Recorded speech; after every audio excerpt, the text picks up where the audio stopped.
បងប្អូនចង់ស្រកគីឡូបានជោគជ័យបងប្អូនអរគ្នាត្រូវដាក់ផែនការការដាក់ផែនការដើម្បីសម្រកគីឡូនេះបងប្អូនអរគ្នាដាក់10ថ្ងៃទៅហើយ10ថ្ងៃហ្នឹងកុំដាក់ច្រើនពេកបងប្អូនអរគ្នាអាចកំណត់ថា10ថ្ងៃហ្នឹងបងប្អូនអរគ្នាចង់បានប្រមាណគីឡូ2គីឡូ3គីឡូឬ4គីឡូបងប្អូនអរគ្នាកុំកំណត់គីឡូដែលត្រូវស្រកហ្នឹងច្រើនពេកបងប្អូនអរគ្នាអាចកំណត់គីឡូដែលត្រូវស្រកហ្នឹងតាមស្ថានភាពនៃការស្រកគីឡូរបស់បងប្អូនអរគ្នារៀងៗខ្លួនពីព្រោះការស្រកគីឡូអត់ដូចគ្នាទេរាងកាយយើងផ្សេងគ្នាការស្រកគីឡូខុសៗគ្នាបើអ្នកខ្លះរយៈពេល10ថ្ងៃនេះគាត់ធ្វើបានច្រើនតែអ្នកខ្លះទៀតដែលគាត់ពិបាកស្រក10ថ្ងៃនេះគាត់ស្រកបានតែ1គីឡូអីទេអញ្ចឹងការដាក់ផែនការក្នុងការសម្រកគីឡូនេះគឺសំខាន់មែនទែនតិចម្ដង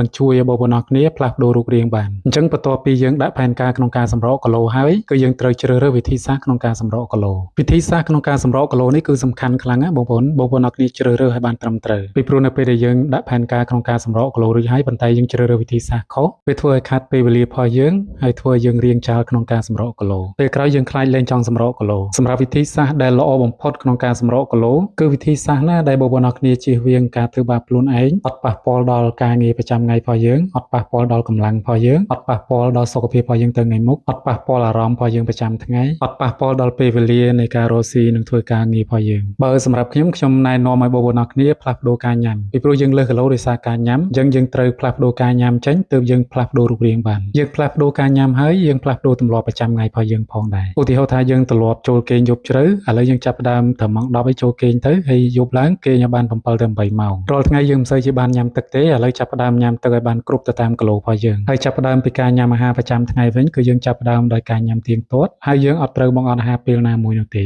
ចំណុចមួយទៀតដែលបងប្អូនអរគ្នាត្រូវធ្វើគឺត្រូវចាប់ផ្ដើមរៀបចំពេលវេលាក្នុងការហាត់ប្រាណទាក់ទងនឹងការហាត់ប្រាណនឹងទៀតគឺយើងត្រូវជ្រើសរើសពេលវេលាណាដែលយើងអាចហាត់បានទៀងទាត់បានណាពេលព្រឹកក៏បានពេលល្ងាចក៏បានដែរមួយថ្ងៃហាត់40នាទីឬក៏1ម៉ោងមកអញ្ចឹងឥឡូវយើងបានដាក់ផែនការក្នុងការសម្រកគីឡូរួចហើយយើងជ្រើសរើសវិធីសាស្ត្រក្នុងការសម្រកគីឡូហើយដែរគឺការផ្លាស់ប្ដូរការញ៉ាំអញ្ចឹងការផ្លាស់ប្ដូរការញ៉ាំបងប្អូនអរគ្នាអាចរៀបចំរបបអាហារបែបនេះការរៀបចំបែបនេះរៀងពិបាកបន្តិចដោយសារខ្ញុំឆ្លងកាត់ហើយពិបាកទី1ហ្នឹងពិបាកក្នុងការទៅទិញទី2យើងត្រូវចំណាយពេលរៀបចំហើយទី3យើងត្រូវពិបាកក្នុងការរក្សាទុកបើសម្រាប់ខ្ញុំការខ្ញុំសម្រកគីឡូហ្នឹងគឺកន្លែងនេះខ្ញុំផ្លាស់ប្ដូរបន្តិចខ្ញុំផ្លាស់ប្ដូរការរៀបចំរបបអាហារបែបនេះចេញដោយខ្ញុំយកអាហារសុខភាពមកញ៉ាំវិញសម្រាប់អាហារសុខភាពដែលខ្ញុំជ្រើសរើសនេះគឺជាផលិតផលរបស់អាមេរិកអាហារសុខភាពនេះមកពេលដែលញ៉ាំជំនួសបាយគឺមានត្រឹមតែ90កាឡូរីប៉ុណ្ណោះប៉ុន្តែនៅក្នុងនេះមានប្រូតេអ៊ីនវីតាមីននិងសារជាតិរ៉ែរហូតដល់ទៅ21មុខកាលខ្ញុំសម្រកគីឡូហ្នឹងខ្ញុំញ៉ាំបែបនេះចំណេញពេលវេលារបស់ខ្ញុំព្រឹកឡើងរៀបចំតែអាហារនេះញ៉ាំទៅគឺរួចរាល់ជំនួសបាយមួយពេលអញ្ចឹងណាពេលព្រឹកហើយនិងពេលល្ងាចថ្ងៃត្រង់ខ្ញុំញ៉ាំបាយមួយពេលធម្មតា